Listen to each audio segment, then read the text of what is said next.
Bonjour, je m'appelle Cécile et je suis responsable RSE chez OB depuis 3 ans et demi.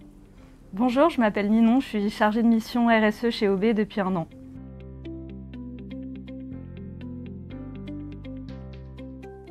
Alors OB est signataire du Pacte mondial des Nations Unies depuis 2004.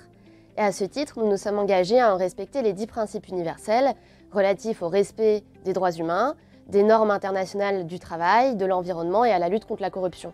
Et c'est vraiment cet engagement qui nous a permis d'initier notre démarche RSE, puis ensuite de progresser d'année en année.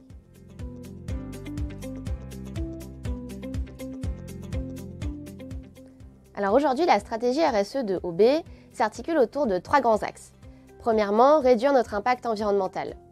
Là, nous avons par exemple pour objectif de réduire de 30% notre consommation d'électricité à horizon 2025. Nous avons aussi comme ambition d'approvisionner 100% de nos sites en électricité renouvelable. Et enfin, nous nous sommes fixés une trajectoire de décarbonation sur les 10 prochaines années.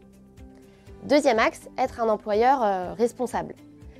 Là, nous avons pour objectif notamment d'augmenter le taux d'emploi de personnes en situation de handicap, mais aussi la part de femmes dans les effectifs de management. Troisième axe, être une entreprise éthique et citoyenne, où nous ambitionnons d'augmenter le nombre de collaborateurs sensibilisés et formés au RGPD et à l'anticorruption, mais aussi à poursuivre nos actions de mécénat.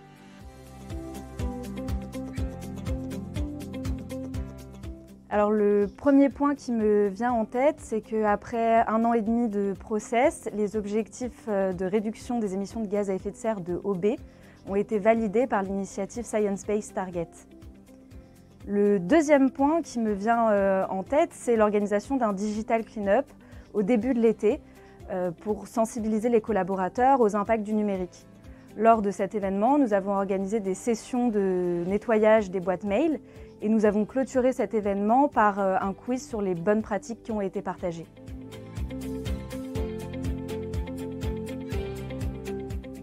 OB est soumis à la nouvelle directive européenne CSRD. Cette nouvelle norme ESG est un enjeu majeur pour les entreprises car elle impose une restructuration du reporting et du rapport RSE. C'est pourquoi OB publiera d'ailleurs son premier rapport de durabilité en 2025. Dans cette continuité, OB souhaite renforcer l'intégration de sa politique RSE au sein de sa stratégie d'entreprise tout en développant sa démarche numérique responsable.